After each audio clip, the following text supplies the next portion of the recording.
باب نمبر 68 باب هل يبيع حاضر لباد بغير أجر وهل يعينه أو ينصحه؟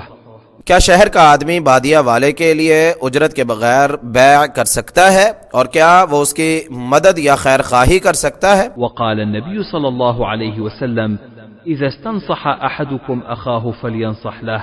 اور نبی صلی اللہ علیہ وسلم نے فرمایا اور جب تم میں سے کوئی اپنے بھائی سے خیر خواہی طلب کرے تو وہ اس کی خیر خواہی کرے. ورخص فيه عطاء. اور عطا نے اس کی اجازت دی. فوائد نمبر 1 النہایہ فی غریب الحدیث والاثر میں ہے الحاضر المقیم فی المدن والقرى والبادی المقیم بالبادیہ. حاضر وہ ہے جو شہروں یا بستیوں میں رہتا ہو اور بادی وہ ہے جو بادیہ یعنی صحرا میں رہتا ہو. رسول اللہ صلی اللہ علیہ وسلم نے فرمایا لا یبیع حاضر لباد. اس کا صحیح ترجمہ یہ ہے کہ کوئی شہر یا قریہ میں رہنے والا بادیہ والے کے لیے بیع نہ کرے. بعض حضرات نے اس کا ترجمہ کیا ہے کوئی شہری دیہاتی کے لیے بیع نہ کرے. اس غلطی کا باعث بادیہ کا مفہوم نہ سمجھنا ہے. دراصل ہمارے ہاں عموماً شہر ہے یا دیہات، بادیہ کا وجود بہت ہی کم ہے. اس سے مراد وہ لوگ ہیں جو صحرا وغیرہ میں رہتے ہیں اور وہی اپنے مویشی چرا کر اور چھوٹی موٹی زراعت کر کے زندگی بسر کرتے ہیں. یہ لوگ اپنی فصلوں سے حاصل ہونے والی جنس سے شہر یا دیہات میں لاتے تو نرخ سے نہ واقف ہونے کی وجہ سے سستی قیمت میں فروخت کر دیتے. اسی طرح شہر سے کوئی چیز خریدتے تو لا علمی کی وجہ سے مہنگی خرید لیتے. ایسے موقع پر فائدہ اٹھانے والا ایک گروہ وجود میں آیا جنہیں سمسار یعنی دلال یا کمیشن ایجنٹ کہا جاتا ہے.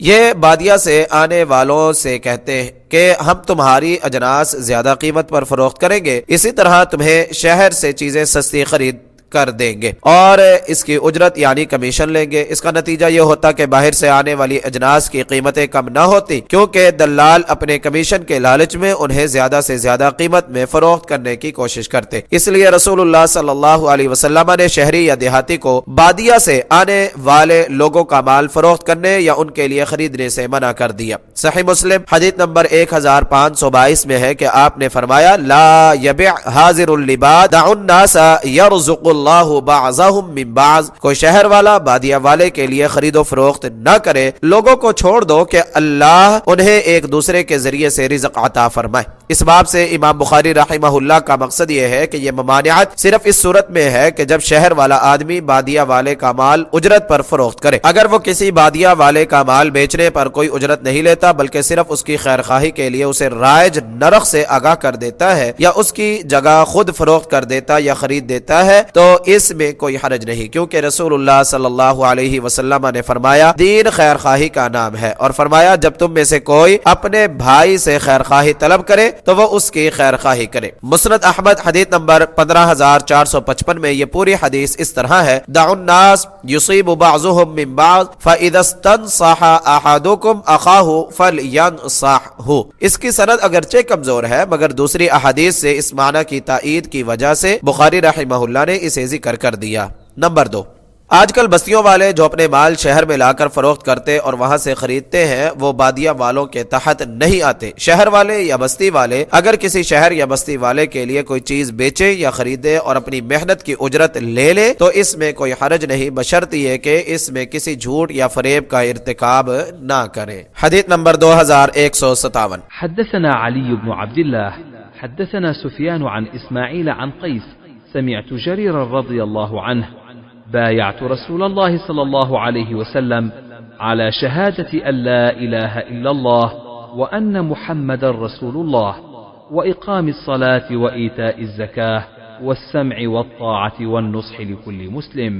جریر رضی اللہ تعالی عنہ سے روایت ہے انہوں نے کہا میں نے رسول اللہ صلی اللہ علیہ وسلم کی بیعت کی اس بات کی شہادت پر کہ اللہ کے سوا کوئی عبادت کے لائق نہیں اور یہ کہ محمد صلی اللہ علیہ وسلم اللہ کے رسول ہے، اور نماز قائم کرنے اور زکوٰۃ دینے اور سننے اور اطاعت کرنے اور ہر مسلم کی خیر خواہی پر.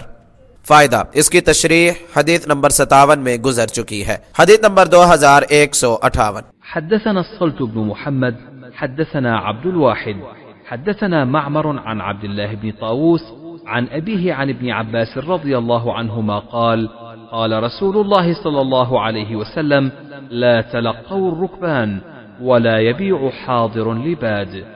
قال فقلت لابن عباس ما قوله لا يبيع حاضر لباد؟ قال لا يكون له سمسارا. عبداللہ بن عباس رضی اللہ عنہما سے روایت ہے کہ رسول اللہ صلی اللہ علیہ وسلم نے فرمایا، یعنی چیزیں بیچنے کے لیے آنے والے اونٹوں کے سواروں کو آگے جا کر مت ملو، اور کوئی شہری بادیہ والے کے لیے بیع نہ کرے۔ طاووس نے کہا، میں نے ابن عباس رضی اللہ عنہما سے کہا، آپ صلی اللہ علیہ وسلم کے فرمان کہ کوئی شہری کسی بادیہ والے کے لیے بیع نہ کرے کا کیا مطلب ہے؟ انہوں نے کہا، اس کے لیے دلال یعنی اجرت لے کر اس کے لیے بیع کرنے والا نہ بنے۔ فائدہ، اسی باب کے فائدے میں اس کی تشریح ہو چکی ہے۔